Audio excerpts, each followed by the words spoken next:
programa de hoje, você vai ficar por dentro das regras da propaganda eleitoral e vai conhecer as urnas eletrônicas com leitura biométrica. Isso e muito mais agora, aqui no Primeira Instância. Bom dia! O Tribunal Regional Eleitoral vai contar com novas urnas eletrônicas para as eleições deste ano.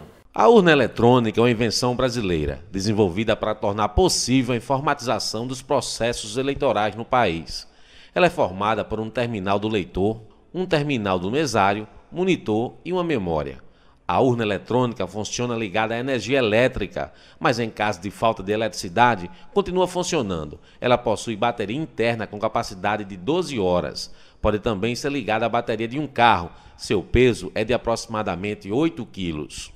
Nas eleições municipais de 1996, a urna eletrônica foi utilizada pela primeira vez em maior escala nos 57 municípios do país, com mais de 200 mil eleitores. Nas eleições de 1998, a votação eletrônica foi ampliada e a urna foi utilizada nos 537 municípios brasileiros, com mais de 40.500 eleitores. Finalmente, em 2000, as eleições foram 100% informatizadas, ou seja, a urna eletrônica foi utilizada em todos os 5.559 municípios existentes até então. Nas eleições deste ano, o Tribunal Regional Eleitoral do Rio Grande do Norte irá trabalhar com novas urnas. O TRE do Rio Grande do Norte recebeu 1.300 novas urnas, como esta aqui, modelo 2009. A grande diferença dos modelos anteriores é que a tela é colorida, o terminal do mesário vem com leitor biométrico, uma tela para quando o mesário digitar o número do título vai aparecer a foto do eleitor, e também uma das principais características dessa nova urna é a memória de resultado, substituindo o velho e bom disquete. No estado, 11 municípios potiguares irão usar o sistema biométrico. Pilões, Alexandria, João Dias, Caraúbas, Guamaré, Macau, Pedro Avelino, São Fernando, Timbaúba dos Batistas, Nísia Floresta e São José de Mipibu. A biometria ela vem como um avanço do processo, né? Desde a eleição anteriormente era todo um processo manual. E teve um avanço até chegar na urna eletrônica para garantir para o eleitor que o voto dele estava garantido. Tanto garantido para que ele deu como ia ser de fato computado. Com a biometria, o que é que se quer com isso? Quer passar o controle do eleitor. Agora, por exemplo, você chega para votar, eu tenho como a urna eletrônica checar se você, de fato, é a pessoa correta. Anteriormente, sem a biometria, porque ela checa a parte digital e também estamos captando a fotografia do eleitor, o mesário, a urna checa com o seu digital se é a pessoa que está votando corretamente. Ainda tem uma segunda etapa que poderá ser, com o dado coletado, a fotografia do eleitor. A biometria, ela, no processo de controle do usuário, traz justamente essa segurança para a urna eletrônica. E aqui no estado, por uma questão até de aproveitar um recurso que é uma garantia de dado estatística, onde em alguns municípios se extrapola a quantidade de eleitores em relação à população, esse instituto, que é o que nós chamamos aqui de Instituto da Revisão Eleitoral, isso nos garante o comparecimento do eleitor, e aqui fizemos isso em 11 municípios do estado. As vantagens da utilização da urna eletrônica são inúmeras. As principais são as seguintes: impedir fraudes, praticidade na justificativa do voto na sessão eleitoral, não necessidade de interpretação, ou seja, em votações manuais era necessária uma junta para interpretar os votos não claros, fotos de todos os candidatos, resultados matematicamente corretos, rapidez na divulgação dos resultados.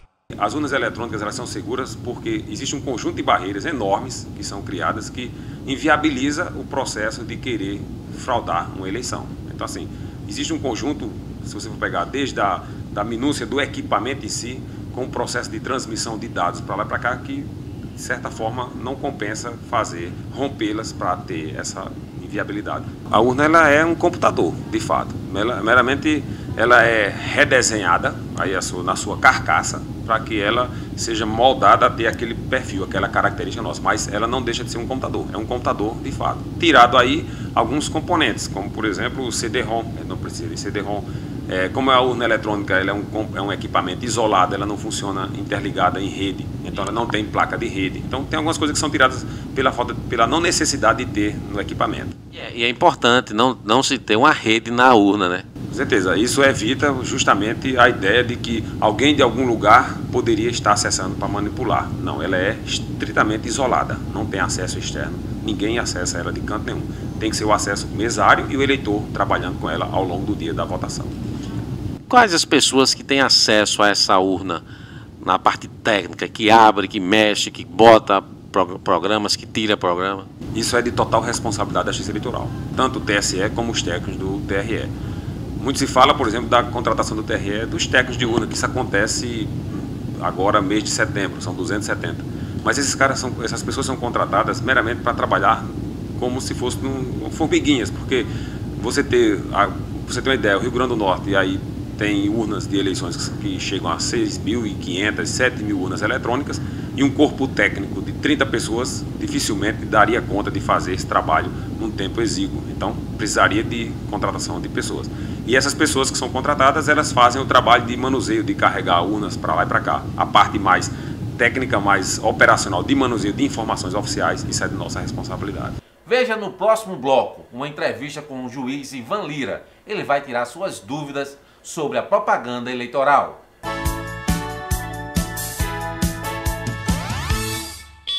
Tem muita gente querendo ver você online.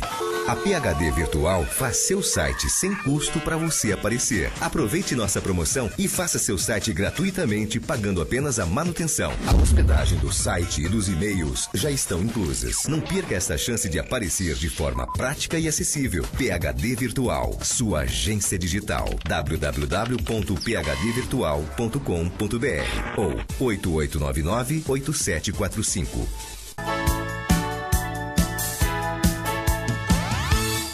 Confira agora uma entrevista com o magistrado Ivan Lira, um dos juízes responsáveis pela propaganda eleitoral. Doutor Ivan Lira, o que pode, o que não pode na publicidade, na campanha? Boa tarde, bom dia. Bom dia. Pode tudo que venha a construir a democracia através do voto. E o período pré-eleitoral, o período de campanha eleitoral, é exatamente quando os candidatos apresentam as suas propostas, as suas ideias, e o eleitorado vai fazer o primeiro julgamento a partir dessas informações. A participação do Poder Judiciário é de observar e controlar excessos. Então, a regra é poder, a exceção é não poder. Então, por exemplo, se indaga muito a propósito das novas formas de comunicação social, a internet. É possível o uso da internet para propaganda eleitoral? É sim. O candidato pode manter uma homepage, desde que faça a comunicação antecipada ao Tribunal Regional Eleitoral e que hospede essa homepage em um provedor sediado no Brasil. Não pode hospedar em provedor sediado fora do país. Pode usar e-mail para comunicação com os eleitores? Sim, desde que coloque no próprio corpo do e-mail um mecanismo, um HTML, um link, como queiram dizer, que permita a desabilitação dessa mensagem, tão logo seja do interesse do eleitor. Então imagine, se o candidato manda uma mensagem para uma pessoa, para um cidadão, e essa pessoa não gosta, não quer, não pretende receber aquilo, então basta clicar naquele link e o candidato tem 48 horas para desabilitar, para retirar aquela pessoa do seu rol de destinatários. Agora, uma dúvida muito grande é na ferramenta, essa nova ferramenta de mensagens instantâneas, o Twitter. O Twitter, o que pode e o que não pode no Twitter? O Twitter é uma realidade que que aporta nesta campanha eleitoral com uma força muito grande, porque eu sempre entendo o Twitter como sendo uma esquina virtual. É um lugar onde as pessoas se encontram para trocar ideias, para manifestar vontades e pensamentos num texto curto de até 140 dígitos só. Então, não existe na legislação eleitoral e na resolução do Tribunal Superior Eleitoral uma regulamentação muito rígida em relação ao Twitter, diferentemente do que acontece em relação ao e-mail e em relação à homepage. Agora, doutor, se eu sou candidato, por exemplo, eu posso pegar um site de grande circulação aqui no estado, de grande audiência, de grande visitação, e pôr um banner lá, o meu banner da minha campanha lá, ou eu não posso? Não.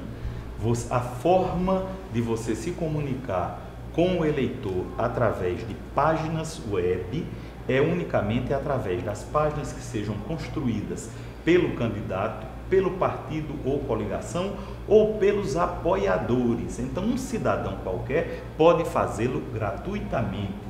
Então, se uma pessoa tem uma página, mantém uma página na internet, um cidadão, ele pode perfeitamente colocar fotografias, colocar dísticos, colocar propostas de um candidato ou de um partido que lhe seja de sua simpatia. Não pode haver a contratação, não pode haver a ocupação de um espaço desse na internet que contraria aquela regra de que deve haver um controle pelo judiciário através da comunicação formal da página. Em resumo, pode haver uma página do candidato paga, a hospedagem paga, a construção paga, normalmente, mas não pode o candidato se valer de outras páginas comerciais para, fazendo pagamento, veicular banner ou outras imagens. Agora, doutor Ivan Lira, uma coisa que sempre me deixou confuso foi o seguinte: no jornal impresso pode, por que na internet não pode? Essa indagação eu também tenho. Acredito que o legislador não deu a devida atenção quando fez a mini-reforma eleitoral incidente sobre a Lei 9.604, ele não teve a atenção dessa nova forma de comunicação paga, dessa comunicação inserida, porque as páginas os blogs que são inseridos no modelo capitalista, onde você coloca banners, onde você coloca propagandas, etc. e tal, então eles se custeiam a partir dessas informações. Do mesmo jeito que um jornal impresso também. O jornal vive do espaço publicitário que ele vende. Inclusive, né, doutor Zé Ivan, me parece que as páginas dos jornais impressos, do jeito que elas estão, chamados flipper, eles podem vir também a propaganda do candidato, reproduzindo o mesmo jornal impresso sendo virtual. É uma contradição. Exato. Isso eu diria, é uma falta de ajuste ainda do legislador para com essa realidade, porque, como você bem disse, o flip é permitido. O que é o flip? É a reprodução do jornal impresso em uma mídia de tecnologia da informação, ou seja, na internet. Determinado jornal que você encontra na banca, você encontra da mesma forma na internet. Então, isso é permitido. Então, eu acho que o legislador foi tímido ainda em abordar essas situações como a que você levantou. Agora, existem outras questões também. Vamos analisar o outro lado da moeda. Vamos analisar a partir dos veículos de comunicação. O que eles podem fazer nessa campanha de 2010? O que eles podem, os programas noticiosos, né? O que pode e o que não pode. Se ele determinar 5 minutos para um candidato, ele tem que dar os mesmos 5 para outro, 1 minuto para um tem que estar. É assim que funciona? Exato. A tentativa do legislador e também do Tribunal Superior Eleitoral, ao editar a resolução, foi de buscar o equilíbrio.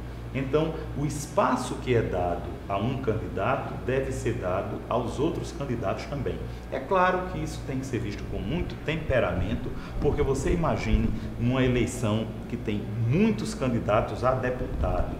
oferecer o espaço igual a todos eles fica difícil, porque fica bem difícil de se concretizar.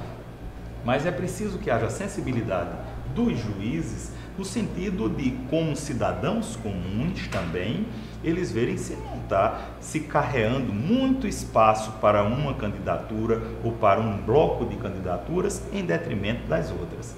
O órgão de comunicação que procura fazer esse equilíbrio, mesmo que não consiga atingir todos os candidatos, mas ele pelo menos terá o discurso de chegar ao judiciário e dizer: o meu espaço não estava reservado só para fulano e beltrano, as outras pessoas também foram procuradas ou as nossas portas também estavam abertas. O que a gente nota muito também é que nós tem vários candidatos a presidente da República, mas o que a gente vê na televisão são os 3 candidatos, sim, que a priori vai ter a maior votação.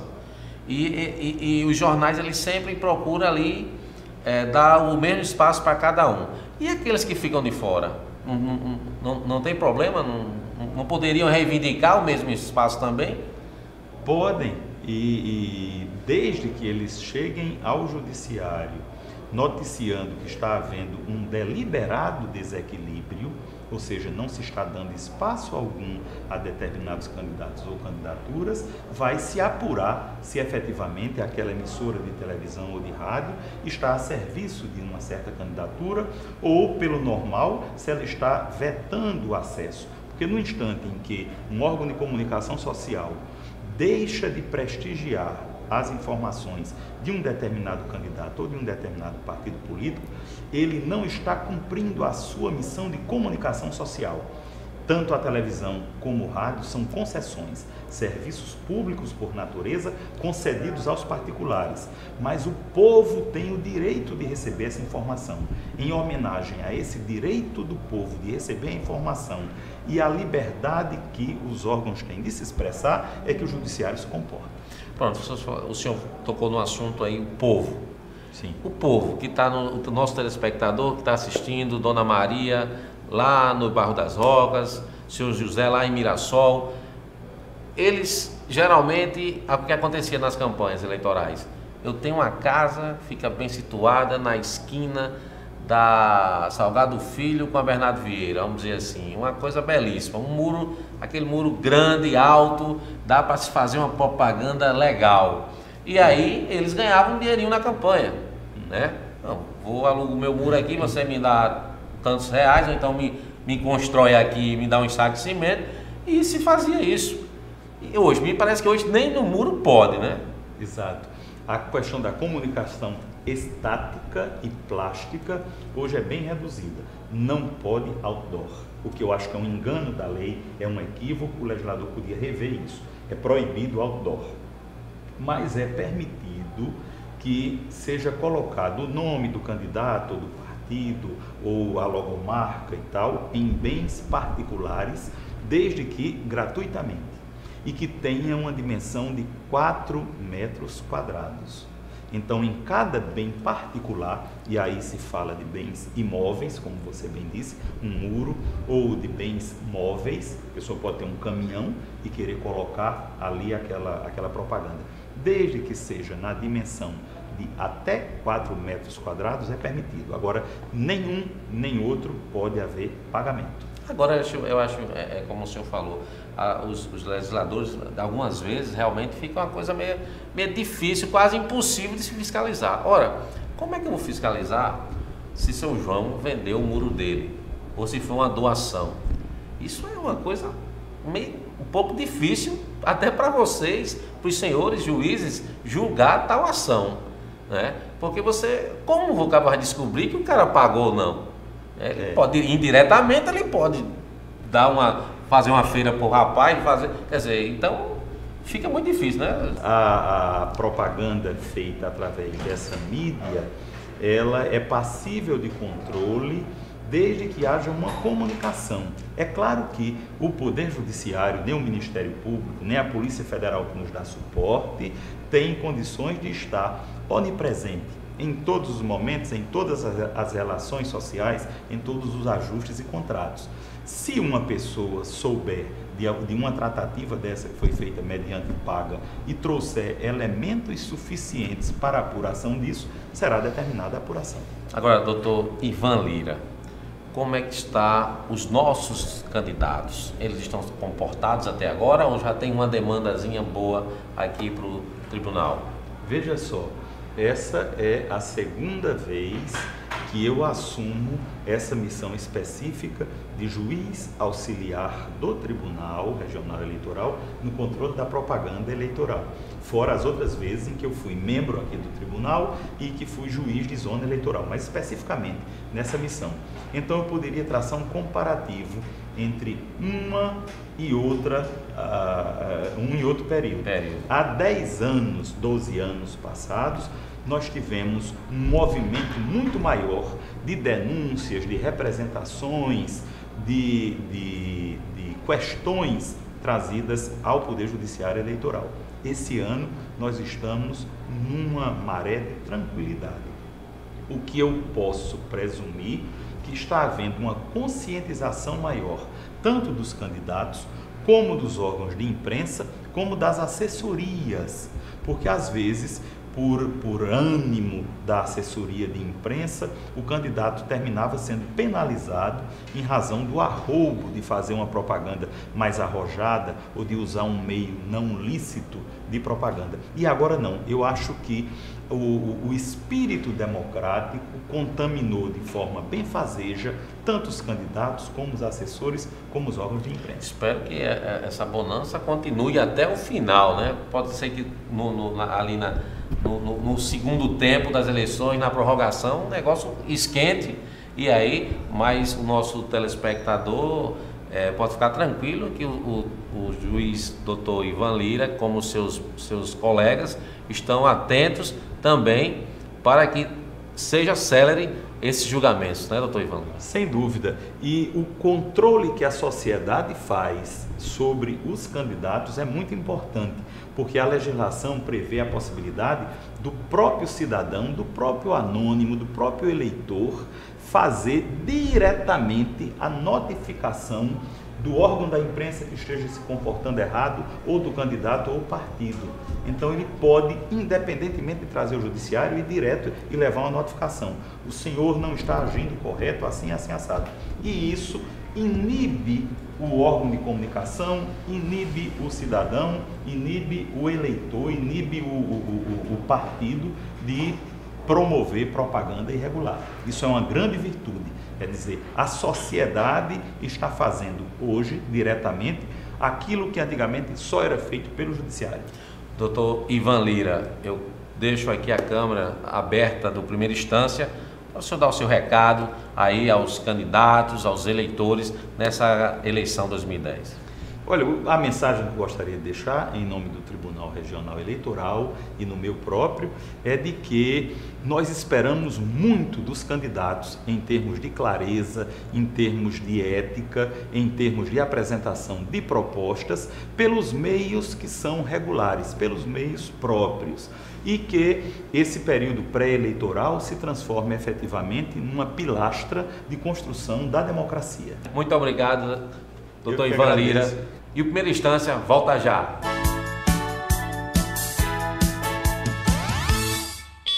Tem muita gente querendo ver você online.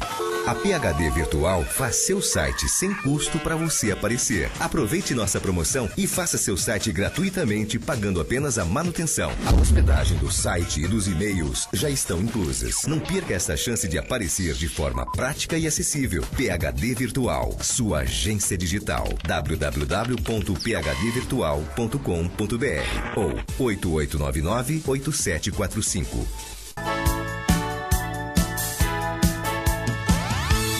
No quadro Advogado Responde, a advogada Larissa Dantas vai tirar suas dúvidas sobre o direito imobiliário.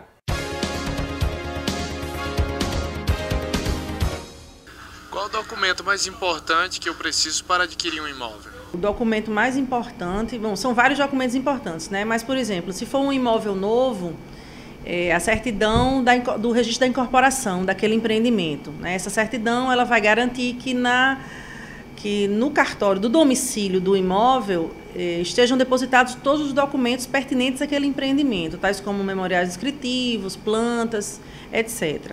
Se for um imóvel usado, já é importante que o vendedor traga para o comprador uma certidão atualizada daquele imóvel. Essa certidão ela pode ser retirada no cartório do domicílio do imóvel e ela nessa certidão vem dizendo todo o histórico daquele imóvel, se aquele vendedor realmente é o proprietário, etc. Por que eu preciso de um corretor de imóveis para adquirir o meu imóvel? O corretor de imóveis é um profissional extremamente importante na hora da negociação de qualquer imóvel.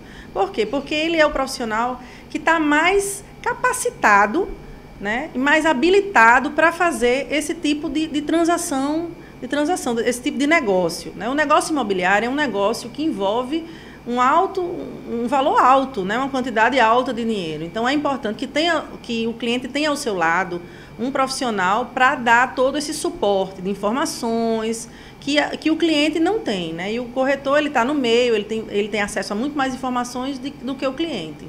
Como faço para conseguir um financiamento do imóvel?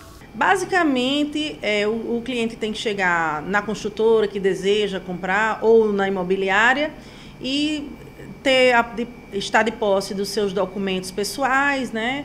Declaração anual de imposto de renda é uma coisa interessante, ou algum tipo de declaração de renda, para poder, na hora de você ver se aquele imóvel que você está comprando se adequa à sua renda, né? Que fatores devo considerar quando procurar um imóvel? Inicialmente, acho que a parte legal tem que ser verificada, né? Toda a parte legal do imóvel, que a gente já falou, se for um imóvel usado ou se for um imóvel novo, depende de cada caso. Se for um imóvel usado, é importante que seja feita uma avaliação por alguém tecnicamente habilitado para ver se está tudo funcionando, a parte elétrica, a parte hidráulica, a parte estrutural para ver se está tudo ok, a parte de cobertura, se tem infiltração, se não tem.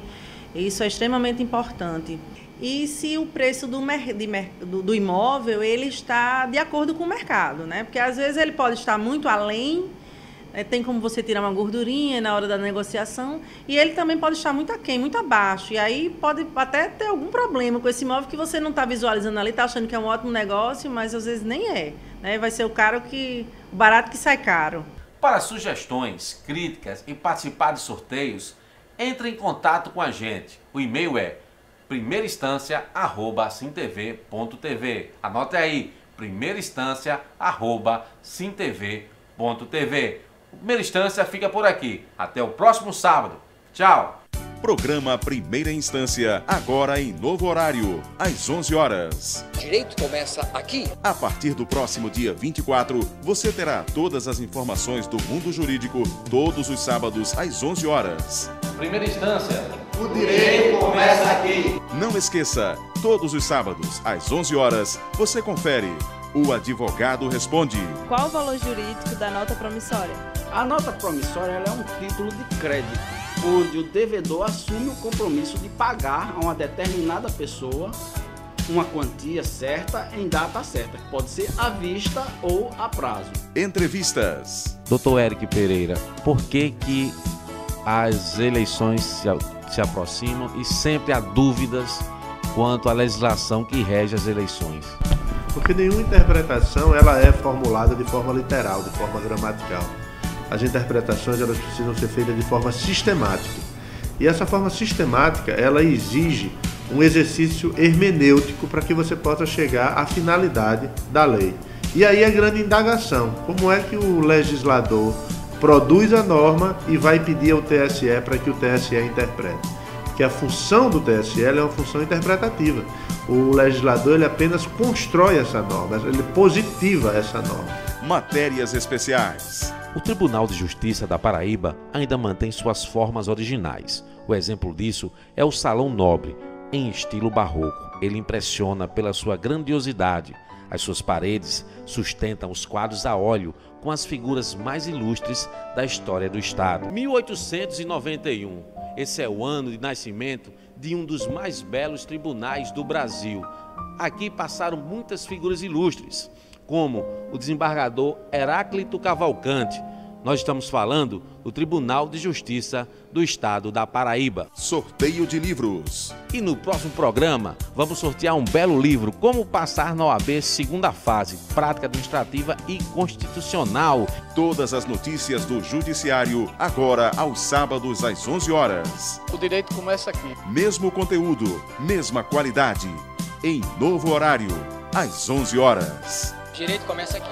Professores e estudantes de direito, advogados, juízes, promotores, procuradores, desembargadores, ministros e você, telespectador, vão se encontrar no Primeira Instância, agora todos os sábados às 11 horas. Primeira Instância, o direito começa aqui.